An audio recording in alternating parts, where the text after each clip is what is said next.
When I asked my 28-year-old daughter to get a job, she said, "You chose to birth me, so you're financially responsible until I die." She was sitting on my couch in her pajamas at 2 in the afternoon, eating the lunch I'd made while scrolling through her phone, looking at vacation destinations she expected me to pay for. "Ashley, you need to start contributing. You've been living here rent-free for 6 years since college." She didn't even look up from her phone. "I didn't ask to be born. You and Dad decided to have me, so now you deal with the consequences. I'm the consequence." She actually smiled while saying this. "We paid for your degree in marketing. You've never used it." Ashley rolled her eyes. "That degree was your idea. You wanted an educated daughter to brag about. I did that for you. My work is done."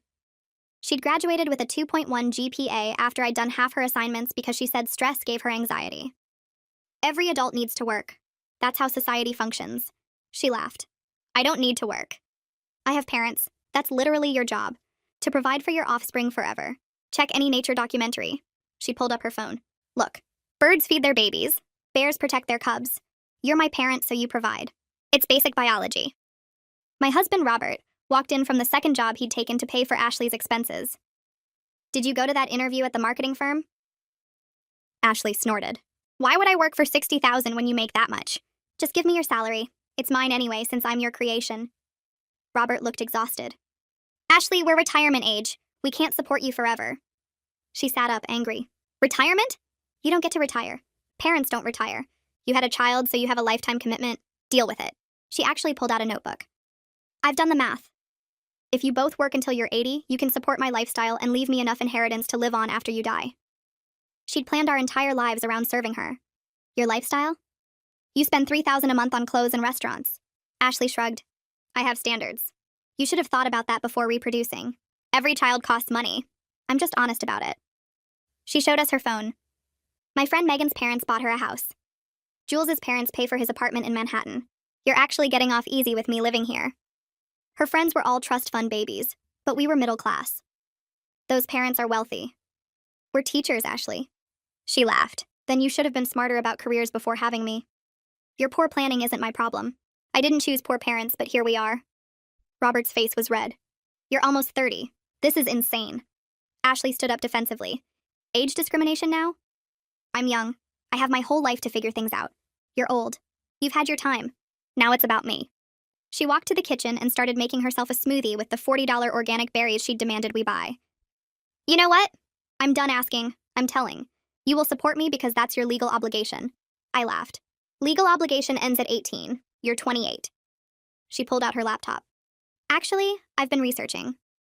Filial responsibility laws. Parents who don't provide can be sued for neglect, emotional damage." She'd actually researched suing us for not being her servants. "You can't sue us for making you get a job." Ashley smiled. "Watch me. I have documented every time you've made me feel inadequate. Every request for me to contribute. That's emotional abuse. Judges love emotional abuse cases." She showed us a folder labeled Parent Crimes, with screenshots of our texts asking her to help with chores or find work. "This is evidence of harassment. You've asked me to get a job 43 times this year. That's basically stalking." Robert grabbed the laptop. "You live in our house, eat our food, use our car, and we're stalking you?" Ashley grabbed it back. "I didn't choose to need those things. You chose to create someone who would need them. Every need I have is your responsibility, forever." I stood up. "Get out. Pack your things and leave." Ashley laughed. "You can't evict me. I'm your child. That's illegal." I pulled out my phone. "Actually, I researched too. You're a month-to-month tenant. Here's your 30-day notice." Her face went white. "You can't do this. Where will I go?" Robert answered. "To a job, like every other adult." Ashley started crying, but it was fake. "You're abandoning me. I'll be homeless. Is that what you want? Your daughter on the streets?" I kept writing the notice. "You have a degree. You're able-bodied. You'll figure it out." She got angry. "I'll tell everyone you threw out your own daughter. Your reputations will be ruined." Robert shrugged. "Everyone already knows you're a leech. They'll probably congratulate us." Ashley tried another approach. "I'll kill myself." "Is that what you want? Your daughter's death on your conscience?" I called her bluff. "Should I call 911 now, or are you going to pack?" She realized we were serious. For 30 days, she tried everything. I woke up at 6 to check my phone before work and saw the email alerts. $8,000 charged to my credit card overnight. I opened the statement with shaking hands and scrolled through the purchases. designer dresses from Nordstrom, a spa package at some luxury resort, shoes that cost more than our monthly grocery budget, all ordered between midnight and 3 in the morning while I'd been asleep. I went downstairs and found Ashley at the kitchen table eating the breakfast I'd made for Robert before he left for his early shift at his second job. She was scrolling through her phone like nothing had happened. I put the credit card statement in front of her face. She glanced at it and shrugged. That's payment for emotional distress. You caused me severe anxiety with that eviction notice, so I'm owed compensation. I grabbed the paper back. You stole $8,000 from us. She took another bite of toast. It's not stealing when it's from my own parents. Everything you have is basically mine anyway since you created me. I'm just taking what I'm owed. I called the credit card company right there at the table and reported the charges as fraud. Ashley watched me with this little smile on her face like she thought I was bluffing. When the representative asked if I knew who made the purchases, I said yes and gave them Ashley's full name. Her smile disappeared. Robert got home 2 hours later and went straight to check our bank accounts like he did every morning now. I heard him make this choking sound from the office. I ran in and found him staring at the computer screen. Our checking account was $600 lower than it should have been. Ashley had used the debit card we thought she'd returned years ago. We spent the next hour on the phone with the bank freezing every account and removing Ashley's access to anything with our names on it. She came into the office while we were still on hold with customer service. What are you doing? Robert didn't look at her. Protecting what's left of our money from you. She grabbed for the phone, but he pulled it away. You can't cut me off. I need money for food and gas and everything. I finished canceling her access to our savings account. Then get a job like we've been telling you to do. Ashley started screaming, not crying or fake sobbing like before, actually screaming about how we were abusing her and starving her and trying to make her homeless. She said she was calling a lawyer right now to sue us for financial abuse and elder exploitation in reverse. She actually used that phrase, elder exploitation in reverse, like we were the vulnerable ones taking advantage of her instead of the other way around. Robert stood up and his face was redder than I'd ever seen it. Get out of this office right now. She didn't move. I'm documenting this. This is evidence of your abuse. I pulled out my phone and started recording her. Good idea. Let's both document. Tell the camera again how your parents are abusing you by not letting you steal from them. She left the office, slamming the door so hard a picture fell off the wall. 2 days later, I heard a car in the driveway at 10 in the morning. I looked out the window and saw Robert's sister Linda getting out of her sedan. Ashley must have called her. I hadn't talked to Linda in months because she always took Ashley's side in everything and made me feel like a terrible mother for having expectations. Linda knocked and I let her in. Ashley came running down the stairs in her pajamas with red eyes like she'd been crying for hours. She threw herself at Linda and started sobbing about how we were throwing her out and she had nowhere to go and we were destroying her mentally. Linda hugged her and gave me this disappointed look over Ashley's shoulder. We need to have a family meeting. This has gone too far.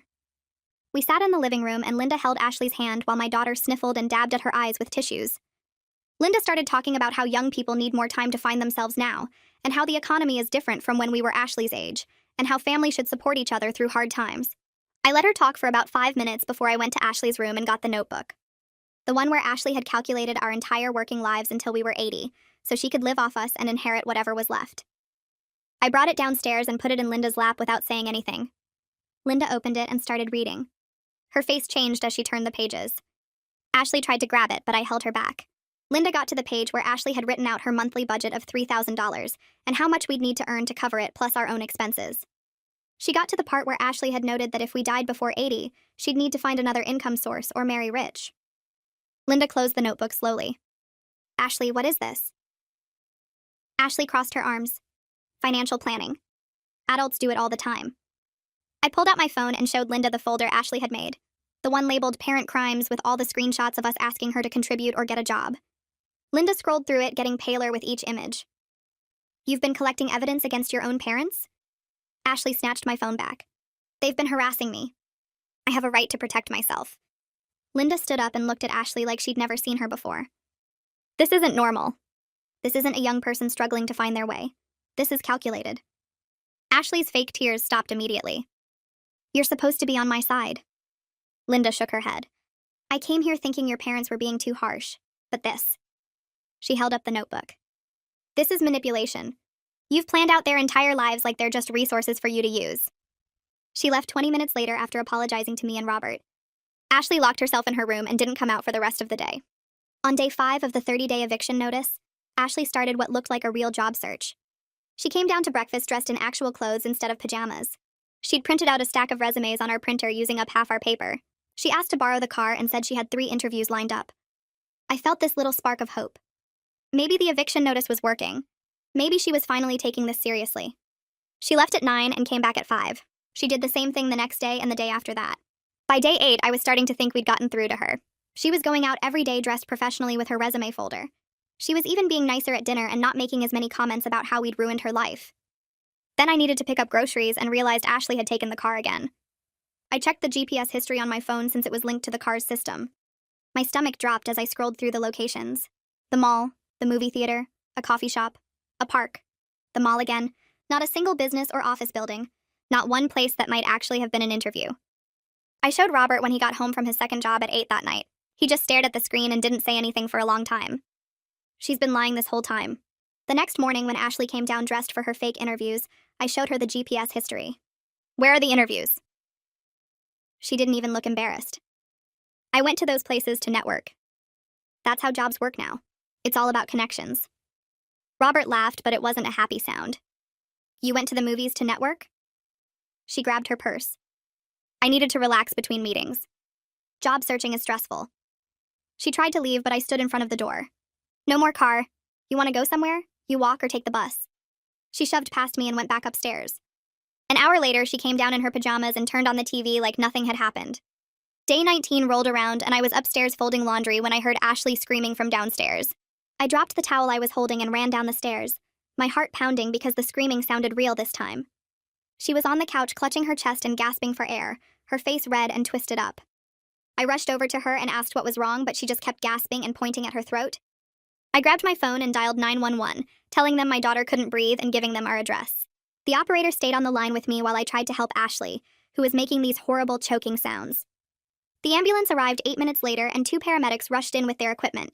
They went straight to Ashley and started checking her vitals, asking her questions about what she was feeling.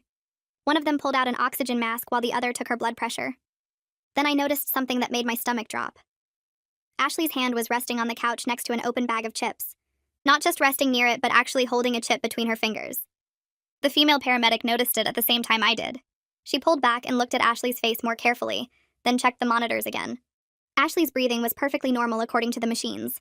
Her oxygen levels were fine. Her heart rate was slightly elevated, but nothing dangerous. The male paramedic stood up and crossed his arms, staring down at Ashley. She suddenly stopped gasping and looked up at both of them with this innocent expression.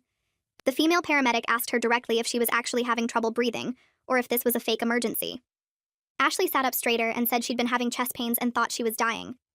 The paramedic pointed at the chip in her hand and asked how she was eating while supposedly unable to breathe. Ashley looked at the chip like she'd forgotten it was there and dropped it back in the bag. The male paramedic's face turned red and he told us that false 911 calls were a serious offense. He said they'd just come from an actual emergency, where someone was having a real heart attack, and this call had pulled them away from potentially saving that person's life. His partner added that we could be billed for the ambulance call, and the city could press charges for misuse of emergency services. Ashley tried to argue that she really had felt sick, but they weren't buying it. They packed up their equipment and left, but not before the female paramedic told me privately that this kind of manipulation was a sign of serious problems. After they drove away, I found Ashley back on the couch eating more chips like nothing had happened. I asked her if she understood what she'd just done, and she shrugged, saying she'd needed to show us how serious her stress was about the eviction. 3 days later, on day 22, I called a lawyer's office and scheduled an appointment for that afternoon. Robert took a half day off from his second job to come with me. The lawyer's office was in a small building downtown. Nothing fancy, but professional looking. We sat in the waiting room for 10 minutes before a woman in her 50s called us back to her office. Her name was displayed on a nameplate on her desk. She shook our hands and gestured for us to sit in the chairs across from her desk. I explained the whole situation while Robert sat next to me nodding along. I told her about the eviction notice we'd served, about Ashley's threats to sue us for neglect, and about the folder of evidence she'd compiled against us. The lawyer listened without interrupting, taking notes on a yellow legal pad. When I finished, she sat back in her chair and asked to see the eviction notice I'd written. I pulled out a copy from my purse and handed it to her. She read through it carefully, then nodded and set it down on her desk. She told us that we had every legal right to evict Ashley since she was over 18 and living in our home as a tenant. She explained that even though Ashley was our daughter, tenant laws still applied, and we'd followed the proper procedure by giving 30 days' notice. Then she addressed Ashley's threats about suing for neglect. The lawyer actually smiled a little bit when I mentioned it. She said that parental obligation to provide for children ends at 18 in our state, and that Ashley had no legal grounds whatsoever to sue us for making her become independent at age 28. She asked about the evidence folder and I described what was in it. The lawyer said that screenshots of us asking our adult daughter to contribute to the household or find employment would not only fail to prove abuse but would likely make Ashley look ridiculous in court. She used the word ridiculous specifically. She told us that if Ashley actually tried to file a lawsuit, any judge would probably dismiss it immediately, and Ashley might even face sanctions for filing a frivolous claim. Robert asked if there was any way Ashley could legally force us to continue supporting her. The lawyer shook her head and said absolutely not. She explained that adult children have no legal right to financial support from their parents, except in very rare circumstances involving severe disability, and even then it would require court orders and specific findings. She asked if Ashley had any documented disabilities that would prevent her from working. I told her no, that Ashley was perfectly healthy and had a college degree. The lawyer said then we were completely in the clear legally. She told us to stick to our eviction timeline, not to let Ashley manipulate us into backing down, and to call the police if Ashley refused to leave after the 30 days were up. She said the police would remove Ashley if necessary, and that we shouldn't feel guilty about it. The whole appointment took 45 minutes and cost us $200, but it was worth it to know we weren't doing anything wrong. When we got home, Ashley was in the kitchen making herself a sandwich. She asked where we'd been, and Robert told her we'd been to see a lawyer. Her face went pale for just a second before she recovered and said it didn't matter because she wasn't leaving anyway. Day 24 arrived, and Ashley came downstairs at dinner time with a huge smile on her face. She announced that she had big news that would solve everything. Robert and I were sitting at the kitchen table eating the pasta I'd made. Ashley sat down across from us and said we needed to cancel the eviction because she was engaged. I stopped with my fork halfway to my mouth and just stared at her. Robert asked her what she was talking about. Ashley pulled out her phone and showed us a picture of a ring on her finger, a simple silver band with a small stone. She said her fiancé would be moving in to help her pay rent, so we didn't need to worry about money anymore. I asked her who exactly she was engaged to since I'd never heard her mention dating anyone. She said his name was Harlow, and they'd been secretly dating for months because she knew we wouldn't approve. Robert asked why we wouldn't approve, and Ashley said because Harlow was younger than her and didn't have a traditional career path. She said he was an artist and a free spirit. I asked when we could meet this person, and Ashley said he was coming over in an hour. She went back upstairs to get ready, while Robert and I sat there trying to process what had just happened. An hour later, the doorbell rang, and Ashley rushed down to answer it. She came back into the living room holding hands with a thin young man who looked about 22 or 23. He had messy brown hair and was wearing jeans and a button-up shirt that looked too big for him. Ashley introduced him as Harlow, and he gave us this nervous smile and wave. We all sat down in the living room, and I asked Harlow to tell us about himself. He said he was an artist who did digital design work and that he'd met Ashley at a coffee shop 6 months ago. Ashley jumped in and added details about their relationship, talking about dates they'd supposedly been on and inside jokes they supposedly shared. But something felt wrong about the whole thing. Harlow kept glancing at Ashley like he was checking to see if he was saying the right things. Robert asked Harlow what Ashley's favorite food was, and Harlow said pizza.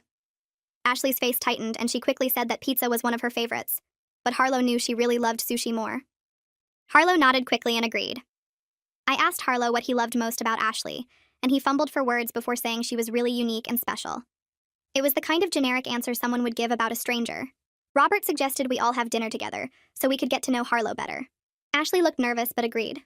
We ordered Chinese food and sat around the dining room table. I asked Harlow about his family, and he said he had a sister who lived across town. Robert asked where Harlow grew up, and he named a neighborhood on the other side of the city. I asked how he'd proposed to Ashley, and he started to answer, but Ashley cut him off and told the story herself. She said he'd proposed at the same coffee shop where they'd met, which seemed odd for someone who was supposedly a romantic artist. Throughout dinner, Harlow kept getting basic facts wrong. He said Ashley's favorite color was blue when it was actually green. He said she studied business in college when her degree was in marketing. He called her Ash at one point, and she corrected him sharply, saying she hated that nickname. After about an hour, Ashley excused herself to use the bathroom upstairs. As soon as she was out of earshot, Harlow's whole body seemed to relax. He put his head in his hands, and Robert asked him what was really going on. Harlow looked up at us with this exhausted expression and admitted the whole thing was fake. He said Ashley had approached him at a grocery store 3 days ago and offered him $5,000 to pretend to be her fiancé. He'd agreed because he was behind on rent and desperate for money. He said Ashley had given him a script to memorize with facts about their fake relationship, but he'd gotten confused and mixed things up. I asked him if he understood how wrong this was, and he said yes, that he felt terrible about it, but he really needed the money. Robert told him he needed to leave and tell Ashley the deal was off. Harlow said he would, but he wanted the money she'd promised him first. I told him he wasn't getting any money for lying to us. He stood up looking defeated and said he'd tell Ashley he couldn't do it anymore. When Ashley came back downstairs, Harlow was already at the front door. She asked where he was going, and he told her he couldn't pretend anymore. Ashley's face went from confused to angry in about 2 seconds. She tried to block him from leaving, but he pushed past her and walked out. Ashley turned to us and started crying, saying we'd ruined her one chance at happiness. I told her we knew the whole thing was fake and she needed to stop lying. She wiped her tears away and the crying stopped immediately. She said fine. It didn't matter anyway because she still wasn't leaving. Day 27 came and I walked past Ashley's room to see her door wide open and not a single box packed. Her clothes were still hanging in the closet. Her makeup and hair products were still spread across her dresser. Her bed was made and she was lying on top of it in her pajamas watching something on her laptop. I stood in the doorway and asked if she planned to pack anything before day 30. She didn't even look at me, just said there was no point in packing since she wasn't going anywhere. I told her the eviction was real and she needed to take it seriously. Ashley finally looked up and said I was bluffing, that I'd cave at the last minute because I was too weak to actually throw out my own daughter. She said I'd spent my whole life avoiding conflict, and this would be no different. Robert came home from his second job at 9 that night looking completely drained. His face was gray and he could barely keep his eyes open. I heated up dinner for him and he ate it without really tasting it. After dinner, he went straight to bed without even changing out of his work clothes. I sat on the edge of the bed watching him sleep and felt this deep sadness settle over me. We were both so tired. Not just physically tired, but tired in our souls from years of Ashley's manipulation and demands. I went back downstairs and found Ashley still in her pajamas watching TV in the living room. She was eating ice cream straight from the container, the expensive kind she'd insisted we buy. I sat down on the other end of the couch and just looked at her. She ignored me completely, her eyes fixed on the screen. I asked her if she ever thought about anyone besides herself. She said everyone thought about themselves first. That's just human nature. I told her that wasn't true, that parents sacrifice for their children all the time. Ashley laughed and said exactly, that's what parents are supposed to do. Sacrifice. I went to bed that night feeling completely heartbroken, not sure if we were doing the right thing, but knowing we couldn't keep living like this. Day 30 arrived and I woke up at 6 in the morning before my alarm went off. I couldn't sleep anymore knowing what we had to do. I got out of bed quietly so I wouldn't wake Robert, but he was already awake, staring at the ceiling. We looked at each other and he nodded. We both got dressed and went downstairs to start packing Ashley's things. Robert called his second job and told them he was sick and couldn't come in. We started in her bedroom, pulling clothes out of her closet and folding them into boxes we'd bought from the moving store. We packed her shoes, her books, her laptop charger, everything. We worked in silence mostly, just the sound of tape being pulled across cardboard boxes. Around 8:30, we heard Ashley's door open upstairs. Her footsteps came down the hall and then stopped. She appeared in her doorway and stared at us, surrounded by half-packed boxes. Her face went through about 5 different expressions in the span of 3 seconds. Confusion, then anger, then fear, then back to anger. She asked what we were doing, and I told her we were helping her pack since she hadn't done it herself. Ashley's voice got high and shaky, and she said we couldn't do this, that we were actually going through with it. Robert kept folding her clothes without looking at her. She came into the room and tried to grab a box away from him, but he held on to it. Then Ashley did something I'd never seen her do before. She sat down on her bed and started crying real tears, not the fake ones she usually produced. Her whole body was shaking and she was making these gasping sounds between sobs. She said she was scared and didn't know what to do. She said she didn't know how to live on her own and didn't know how to be an adult. Her voice sounded different, younger somehow, like she was a little kid again. I felt my chest tighten and had to look away because I knew if I kept watching her cry, I might give in. Ashley kept crying and saying she was sorry, that she knew she'd been awful, but she was just so scared of failing. She said every time she thought about getting a job, she felt this panic that she wouldn't be good enough, and everyone would see what a mess she was. She said it was easier to just stay home and pretend she didn't need to try. She looked up at me with red eyes and said she knew she'd been manipulating us, but she didn't know how else to cope with how terrified she felt about everything. For the first time in weeks, she actually sounded like my daughter instead of a stranger who was running a con. I sat down next to her on the bed and Robert stopped packing. I asked her why she'd never told us she was this scared before. She said because admitting she was scared meant admitting she wasn't special, that she was just like everyone else who had to work and struggle. She said her whole identity had been built on this idea that she was different, that normal rules didn't apply to her. I felt tears starting in my own eyes because this was the most honest she'd been in years. She grabbed my hand and begged me for another chance, said she'd do better this time, that she'd really try. Robert came and sat on her other side. I looked at him and saw that he was crying too. We sat there like that for a few minutes, the 3 of us on Ashley's bed surrounded by moving boxes. I wanted so badly to just tell her she could stay, and we'd figure it out together. But I also knew that if we backed down now, nothing would ever change. She'd go right back to her old patterns as soon as the immediate threat was gone. I took a deep breath and told Ashley I had a compromise. She could stay if she got a job within 2 weeks and started paying $400 a month in rent. It wasn't much, barely enough to cover utilities, but it was something. She'd have to contribute and prove she was serious about changing. Ashley pulled back and wiped her eyes, looking at me like she was considering it. Then her face started to change. The softness disappeared and her jaw got tight. She stood up and said she shouldn't have to pay rent to live in her own home. I told her this wasn't her home anymore. It was ours. And if she wanted to stay, she needed to contribute like any other adult. Ashley's voice got hard, and she said we were trying to manipulate her by making her feel guilty. She said the crying and the apology were real, but that didn't change the fact that we owed her support. Just like that, all the genuine emotion from 2 minutes ago was gone. She was back to her scripts about parental obligation and how she didn't ask to be born. Robert stood up and said we were done negotiating. He told her she had until 8 tonight to be out or we'd call the police to remove her. Ashley's face went pale, but she didn't argue anymore. She just turned and walked out of the room. I heard her making phone calls from her bedroom, her voice going from angry to pleading to manipulative depending on who she was talking to. Robert and I finished packing her things in silence, both of us feeling like we'd just lost something we could never get back. By 8 that evening, Ashley had loaded most of her boxes into her friend Gail's car. Gail had shown up at 7 with her brother to help move everything. Gail gave us this look that was half sympathetic and half judgmental, like she thought we were being too harsh, but also understood why we were doing it. Ashley didn't say goodbye to us. She just walked out the front door with the last box and got into Gail's car without looking back. We stood in the doorway watching them drive away. The house felt incredibly quiet after they left. Robert went to sit on the couch and I joined him. We sat there not talking for a long time. My phone buzzed an hour later with a text from Ashley. It said she'd never forgive us for this betrayal, that we'd chosen our pride over our daughter, and that she hoped we were happy now. I showed the text to Robert and he just shook his head. We ordered pizza for dinner because neither of us had the energy to cook. We ate it in front of the TV watching a show neither of us were really paying attention to. That night I lay in bed unable to sleep, wondering if we'd made a terrible mistake or the right choice. Robert was awake too. I could tell by his breathing. We didn't talk about it. What was there to say? Our daughter was gone and we didn't know if she'd ever really come back. 3 months went by and everything changed. The first thing I noticed was how quiet the house was in the mornings. No Ashley stomping around demanding breakfast or complaining about something. Just Robert and me having coffee together before work. The second thing I noticed was how much better Robert looked. The gray color left his face and he started smiling again. He quit his second job after the first month because we didn't need the extra money anymore. We were actually saving money for the first time in 6 years. Our checking account balance grew instead of shrinking. We started talking about maybe taking a vacation next summer, something we hadn't been able to afford in years. But the guilt was always there, sitting in the back of my mind. I'd see something that reminded me of Ashley and feel this wave of sadness. I'd wonder if she was eating enough or if she was safe. Robert felt it too. Sometimes I'd catch him staring at Ashley's empty room with this lost expression. We didn't talk about her much because it hurt too much. My colleagues at the school noticed the change in me. I had more energy and seemed less stressed. One of them asked if something good had happened, and I didn't know how to explain that my life had gotten better because I'd kicked out my daughter. The relief of not walking on eggshells in my own home was enormous.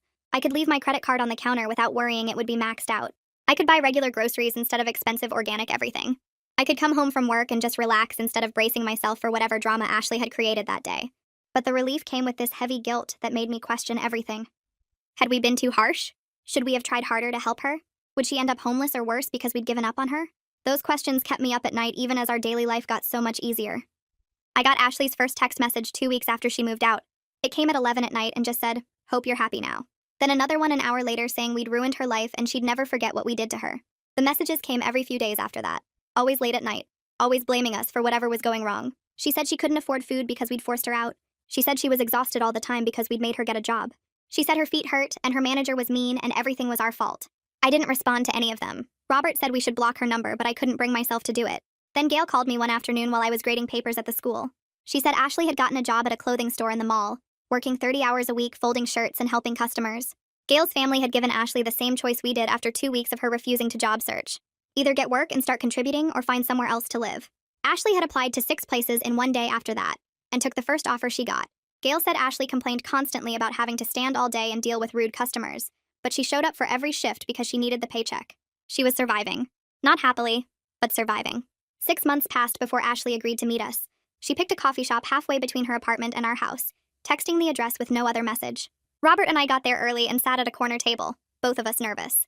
Ashley walked in 10 minutes late looking thinner than I'd ever seen her, wearing her work uniform with a name tag pinned to her shirt. Her hair was pulled back in a messy ponytail, and she had dark circles under her eyes. She didn't hug us or smile, just sat down across from us and ordered black coffee. Robert tried to ask how she was doing, but she cut him off. She said we were terrible parents who'd thrown her out instead of supporting her like real families do. She said working retail was degrading and exhausting, and she resented every single minute of it. She said she'd never forgive us for forcing her into this life. But then she pulled out her phone and showed us pictures of her apartment, a tiny studio she shared with a roommate. She talked about her coworkers and her manager and the regular customers she recognized. She complained about her schedule and her sore feet and how little money she made, but underneath all the anger, I could hear something different. She was talking about her life, her actual life that she was living and paying for herself. Robert reached across the table and took my hand. Ashley saw it and rolled her eyes, but she didn't leave. We sat there for an hour while she told us everything she hated about being independent, and I knew our relationship would never be what it was before. Maybe it would never be good at all. But she was surviving on her own, paying her own bills, showing up to work even though she hated it. It wasn't the ending I'd hoped for when she was born. It wasn't happy or neat or fixed, but it was honest, and maybe that was enough.